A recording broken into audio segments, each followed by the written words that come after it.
Welcome to the J. Peter Scalfaro Gallery at the Lee Library. My name is Mary Philpott. I'd like to welcome you to our 22nd annual Creatively Art Show. Each year we welcome some new exhibitors and welcome back our exhibitors whose work you may have seen before. So I hope you will enjoy our show, and let's begin our tour. This piece was done by Angelina Artioli, and she's another new exhibitor and staff member at the library. And when time permits, Angie likes to doodle, and this is a collection of her sketches. And this piece is titled Angie's Notes. Also a new exhibitor is Steve Hennigan, who has presented us with two scenes. The first is a woodland scene, and the second is also a woodland scene but features a house. The next item is by Jerry O'Brien, and this piece is titled Reflections. Jerry used watercolors and watercolor pencils to create the scene with the buildings reflected in the water. It's always interesting to look closely at a single object and draw that object from many angles, and that's what Bruce Laird did in his first piece, and he titled it Matchbook Study. This is a pencil drawing. When you study a single item, you learn how to create shadows, show dimension, and details. Mary Healy, another new exhibitor, presents her painting titled Trees. This painting and Mary's next painting are done in acrylic paints. Mary Healy's second piece is Frog on the Rock. Mary's favorite themes are those from nature, just as she's done from here. Sharon Delorme's painting is titled Land's End. This painting is done in oil on canvas. Sharon is also a member of the board of directors and a very prolific painter. Her favorite topics are very scenes like this one, and that are very familiar and lovely to look at. Jody Magner, our library director, is also a new exhibitor this year. Jody painted these bright, cheerful flowers in colors that she loves. Flowers is the title of this piece, and it's done in acrylics. Janice Welcome presents us with Colorful Afghan, and this is a crocheted piece. The granny squares are set on an angle, and it's a perfect way to use up all those yarn scraps and create something beautiful and functional.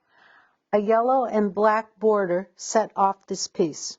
Lauren Long has created Viva Kichi, a stained glass piece. After attending the Hot Balloon Festival in Kichi, Vermont with her husband Chris, Lauren came home and made this piece in the exact colors that she saw. Marianne Fitzhugh has been painting scenes from South County in the Berkshires. The first one in this exhibit is titled Richmond Roadside, and it's painted in watercolors. This roadside stand is brimming with fresh bouquets as customers are encouraged to bring home a little sunshine. Ann Ozawa, another member of the Lee Library staff, embroidered this piece. It's Susan Singleton cross-stitch sampler. Samplers were mainly school exercises during the 18th and 19th century and were almost entirely worked in cross-stitch. This one is very large and detailed with sayings and figures, and this is quite the accomplishment to embroider this large piece. The next piece is Sharon Delorme's September Sentinels, an oil on canvas piece, and this piece is typical of the fall scenes that we see in the Berkshires. Robert Hill's piece is a favorite to the visitors of this show, and this is titled Downtown Lee Turn of the Century. This oil painting was one of the panels created for the carousel. Marianne Fitzhugh's second painting is titled Wandering West Stockbridge, and this is painted in oils. The painting captures some of the buildings that you may have seen many times as you drive through West Stockbridge. Lauren Long's second piece is called Fish Out of Water. This striped bass mosaic was created from stained glass pieces to give the fish its stripes. William Harrell Sr. presents us with two paintings. The first is an Irish home. You have a simple white stucco house with a thatched roof near the water in this painting, and I'm sure this painting was inspired by Bill's travels to Ireland. William R. Hall's second painting is titled Sailor Take Warning. In this painting, Bill has captured the strength of the ocean with these rushing waves as they roll toward the shore. The next painting is by Robert Hill. This oil painting is titled Old Mill, Yale Hill, Stockbridge. This painting was done from a black and white photo taken by Robert Hill's grandfather, and this you may have seen at the bottom of the hill on Yale Hill in Stockbridge. The next two pieces were created by Chris Long. After Chris discovered his wife had a liking for brown pelicans, Chris created this realistic-looking one with only his chainsaw.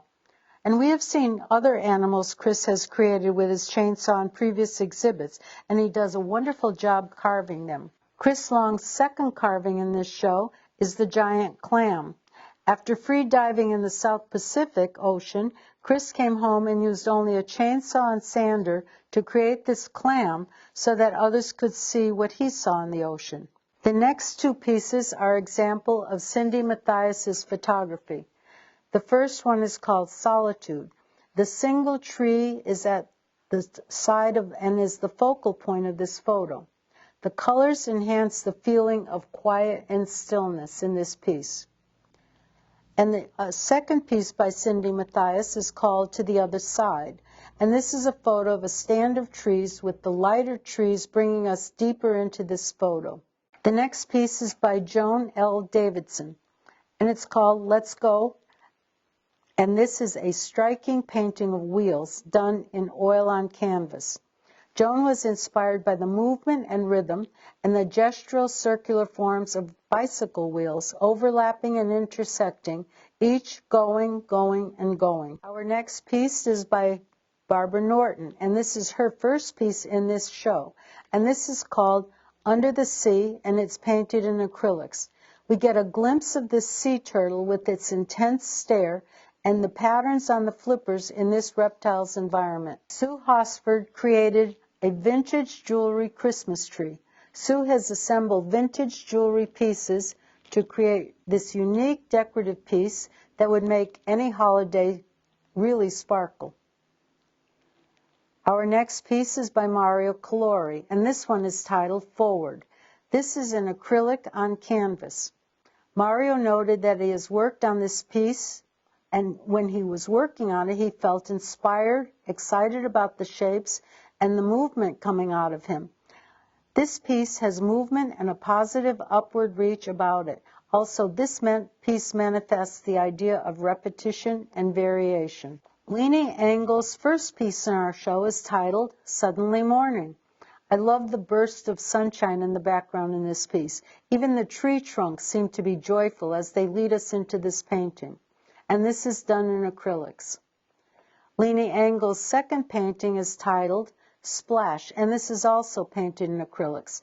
The vibrant colors Lena used in this work create a scene that is full of energy, and around the splashing water down the rocks, it's very interesting to see the colors in these paintings and how they can create such positive energy. And we move on to another painting full of energy, and this is Joan L. Davidson's Ode to the Tetherball, and this is done in oil on canvas.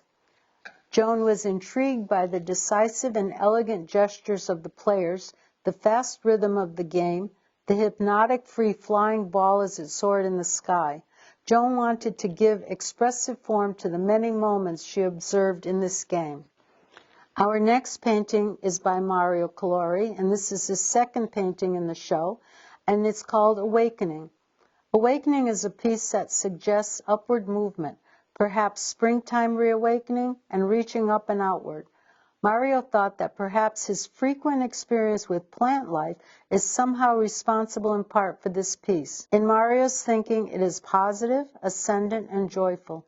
And related to all this, there seems to be an element of drama at work here. And this is done in oil on canvas board. Bruce Laird's second piece in our show is called Reconstructed Memories. This is collage on board, and this is a new area of artistry for Bruce. Bruce has cut up memories to create new memories, which has resulted in a totally new and lovely piece. Barbara Norton's second piece is called In the Tree, and this is painted in acrylics. In this painting, a pair of parrots are perched and stand watching. Barbara's favorite subjects are animals, and she shows us their uniqueness and beauty in her paintings. Our next artist is Brandon Boulay, who's also the art teacher, and he shares with us a painting called A Time in My Life. Brandon used spray paint on canvas to create this image.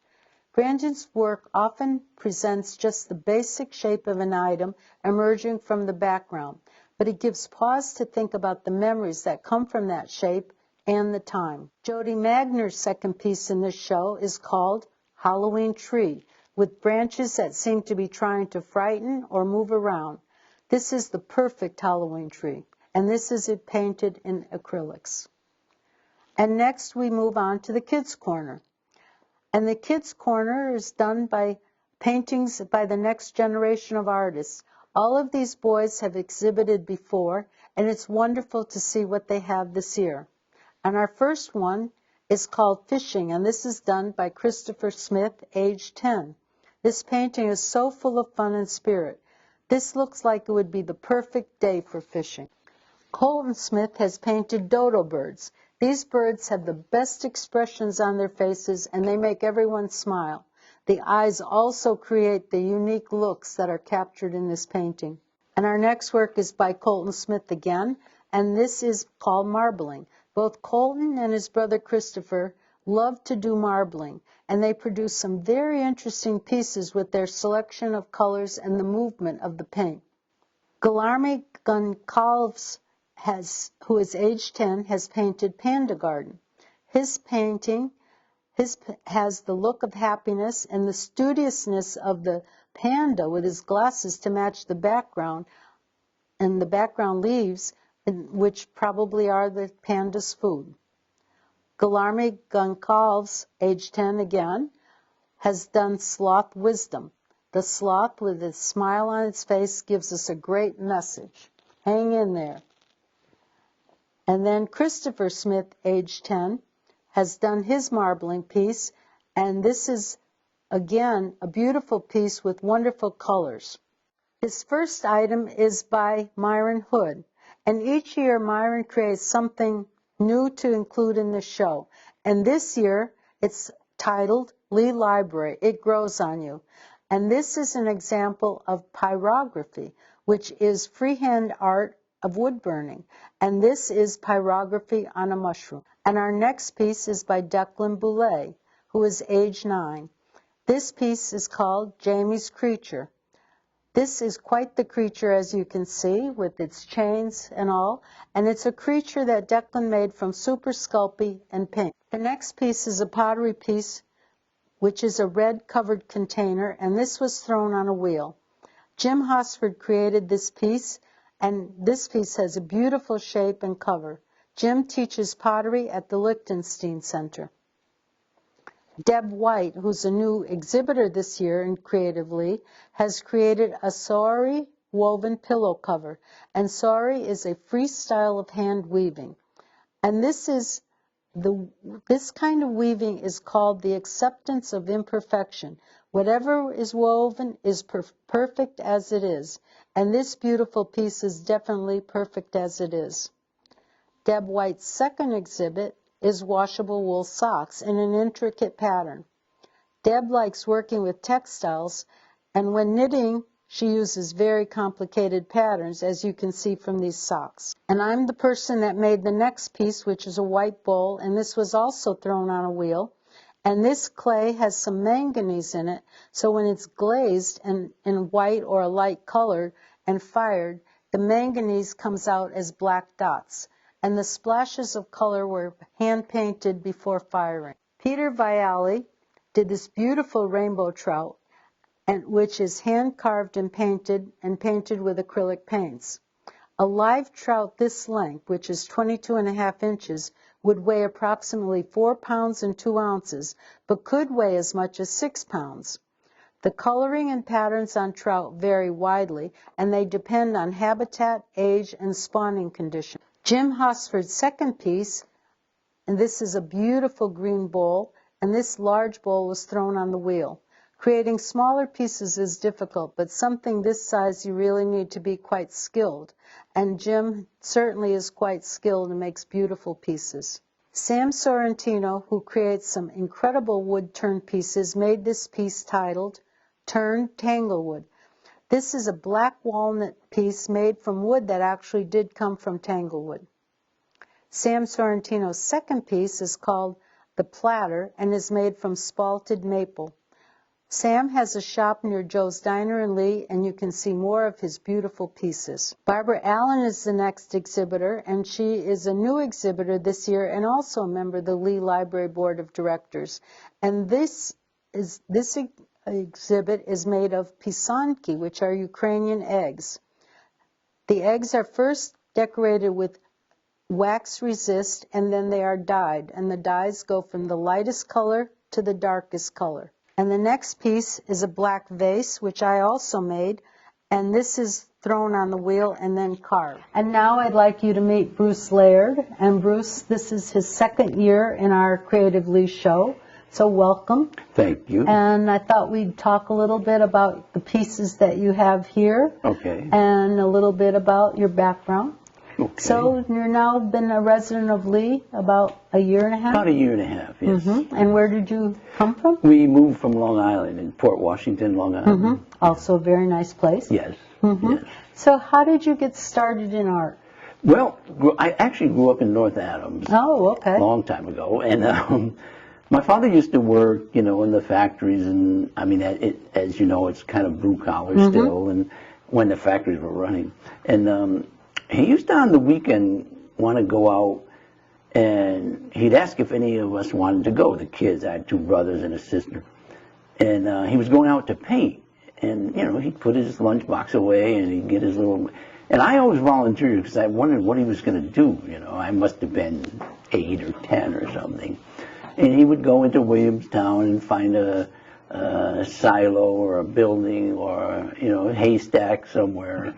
And he'd just get all this gear out and he'd start doing watercolors, or sketches. And that just got me intrigued. Wow, that's pretty neat. Yeah, so that's really probably my initial curiosity, of doing art. And so did you paint with him along No, with him? no, I was just there sort of observing, and maybe he'd have me change his water or something, when he washes his brush. It just got me very curious about that process, He would either sketch in pencil and then paint, or paint first and then, clean it up when he got home. So that's how I got really interested in it. So did he hang his paintings in home? Well, it was at a time when, and I don't want to make, generational comments, but it was at a time when he didn't like showing off his work. So I was curious about that too, because he'd finish these paintings and I thought they were quite good, and he'd just put them in a drawer, but I understood that. I mean, so that kind of got me intrigued. And then as I went into school a little later, 6th, 7th, 8th, high school, it was the only thing I was really kind of pretty good at, the minimal art classes I had, once a week or whatever. And so that's what sort of got me interested in it. And so did you continue studying art? After high school, yes, I went to Berkshire Community, college. Okay. And I had some very good professors there at the time who really encouraged me. I still didn't know what I wanted to do. I took some, basic drawing and 2D classes, and I just got very intrigued by it, and that's how initially, it interested me. And so then did you continue, or did you let go of the art? I got into life and traveled a little bit, because after I finished my associate degree, I didn't know what to do. So I did some traveling and got married, and then I eventually went back to college, and I transferred to UMass in Amherst as an art major, painting / art ed. Thinking I'd be a teacher or something. So I finished 2 years. I had printmaking and painting, advanced painting, and so by then I was sort of in gear, and I sort of said, yeah, this is what I really like. I don't quite understand it, but I like it. Well, that's kind of nice to be able to do something that you really like to do. Yeah, and one of my professors had me show some of my work, which I'd never shown, like in a gallery or something. Actually, right in Stockbridge at the Image Gallery. I don't even know if that's still there, but So that was kind of interesting to actually see your work in a space with other people. Right. And then sort of life continued, and I still didn't know what to do. And at any rate, I taught a little bit after my student teaching. I did a little substitute teaching, and never really, because I came out at a time in the 70s when there was sort of a glut of There teachers. was a glut. Yeah, and I really couldn't. I got interviews, but I never quite got a job because I would go to interviews and they'd be interviewing like 50 people or something. Right. So at any rate, I kind of got into my own life and did whatever I had to do, and sort of took adult ed classes now and then, painting or drawing, and I kind of kept a thread of an interest going, This is great. So now do you spend more time painting now? Well, yes. I had always wanted to go back to school, too, and get an MFA, a master's degree in painting. And I actually had the opportunity and the money, because I had saved some money, to do a what do they call it? Well, it's a low residency program at Vermont College for an MFA for 2 years. And I did that. And I started this program when I was 46, so it was kind of a shock to go back to school into academia at 46, But it was a interesting process. But I'm glad I did it. I think that's great. Because it was sort of a good nudge to me that you ought to take this more seriously and pursue this. At a more serious level. So then, then I started entering more shows, jury shows, or shows like this, where I could just get my work out there. And I was with a little co-op gallery in the city for quite a while. And I had shows there, one-person shows. So, I've been fortunate because each of my shows I've at least sold some work. That's great. Which was, very nice. And I mean, at the moment, I do not make a living doing this, but I'm somewhat retired. But I do this all the time. I rent a studio space here in Lee, and I'm there every day. After we do our commitments or what do we have to do during the day.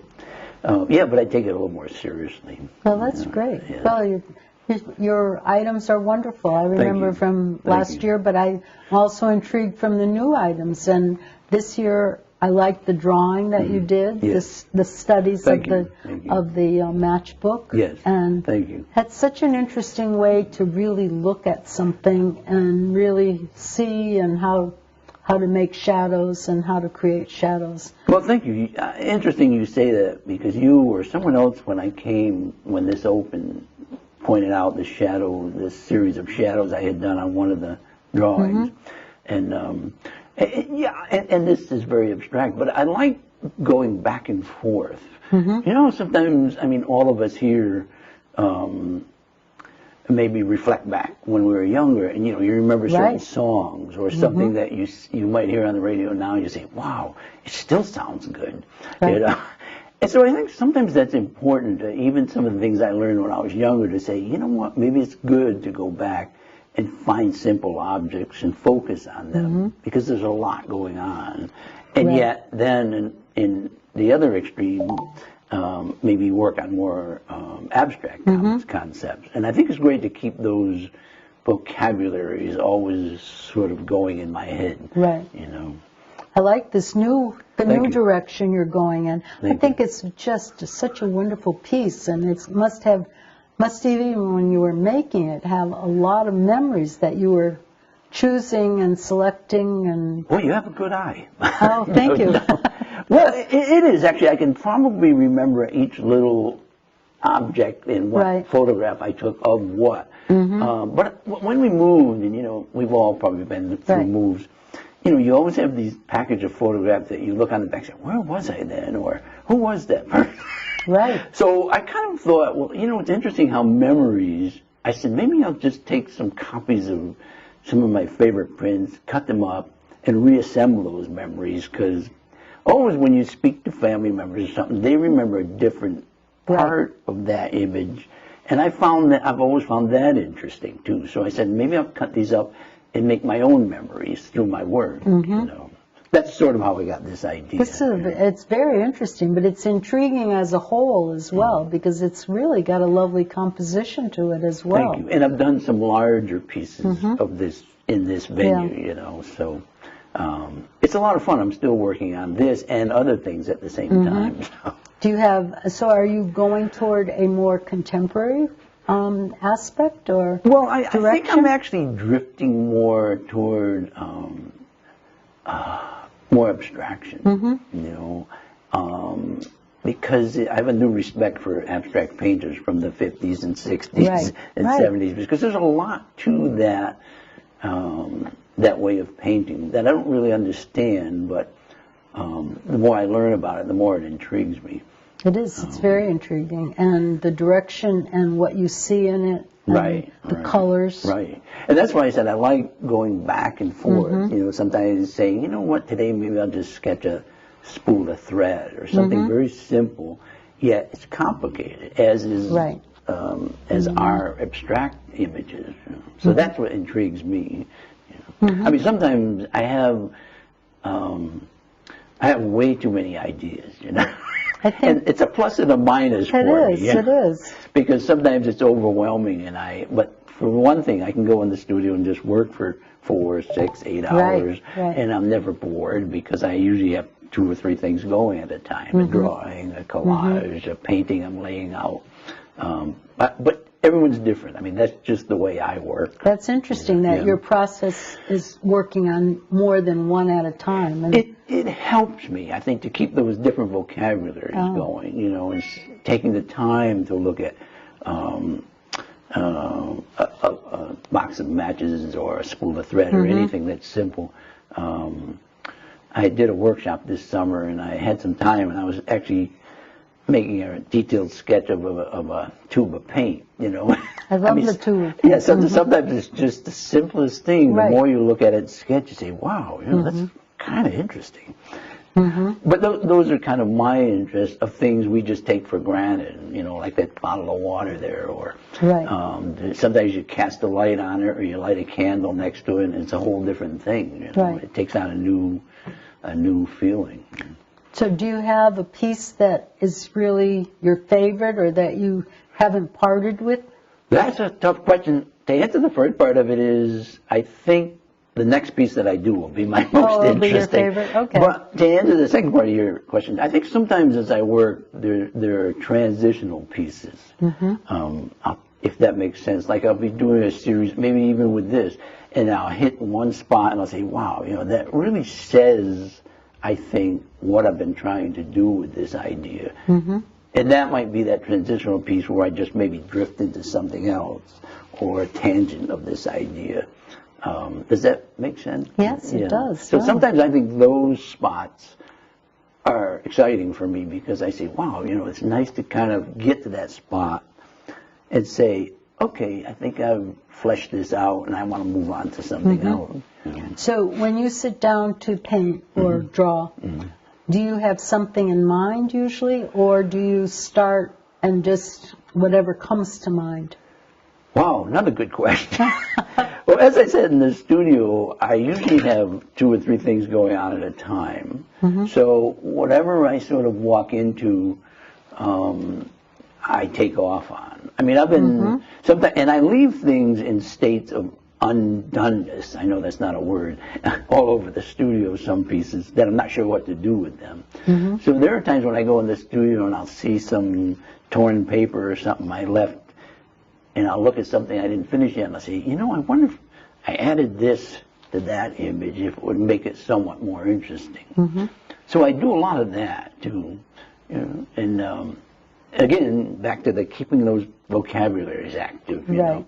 And then if I do that, I'll say, oh yeah, I got to catch up on that painting I've been working on, and I'll just drift into that, you know, which starts a whole new thinking process.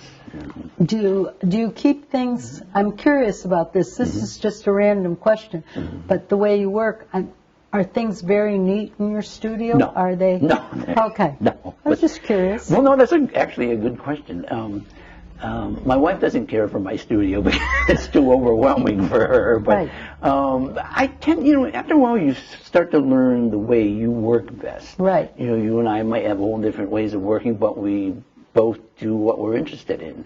I mean, I like having more of a randomness in the studio because it allows me to, see something that might reflect onto another piece or enhance another piece. I'm actually not surprised that you answered that way because since you can work on more than one piece, you probably compartmentalize as you're working, and that's the piece you work on. Then you can leave it, like you said, you can drift away, which is an interesting piece. Yeah, I think, thank you. Yeah, that's sort of the beauty of doing that because, sometimes you might get knee-deep in a project, a painting, say, and you might realize that you're overworking it, or I mean, I think most artists battle with that concept of, well, when is this finished?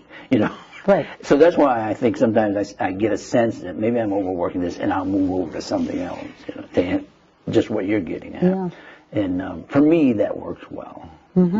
But also it means sometimes I have 5 or 6 things going on that are not resolved yet, and I'm still thinking of something else, That's that double-edged sword. It is a double-edged sword. Of getting too many ideas at once. Because you constantly get ideas. That's exactly. Right. But it's exciting, too. It is. We're never bored when we constantly get ideas. Exactly. And fortunately, that hasn't been a problem for me, getting ideas. It's just finding the time to flesh them out, as I said. Right. So what is that next favorite painting going to be? Wow. The one that's successful, I think. Oh, okay. Which is a generic way of saying... the one that you love. Yeah, completing a concept, I'd say. Some of these smaller pieces are sort of studies for... I usually start smaller, and then if it still intrigues me, I go larger. Like I'm working on one at the time that's probably, 24 by 30. If I have room in the studio, I'd like to do one maybe 4 feet square. And then if it still interests me, I'd like to do one even larger.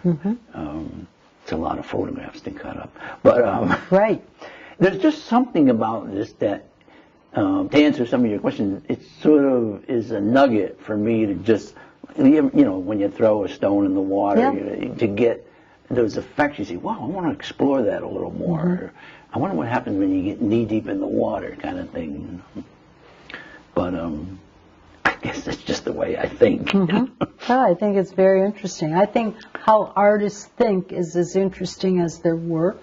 And talking to them. And I like to read a lot about different artists and new people coming on the scene, and even with a show like this or any show I'm in, I like to actually maybe even steal something from something somebody did that I didn't think of, or the way they might have drawn something, or wow, I never thought of that. You'd get that kind of shadow in the picture.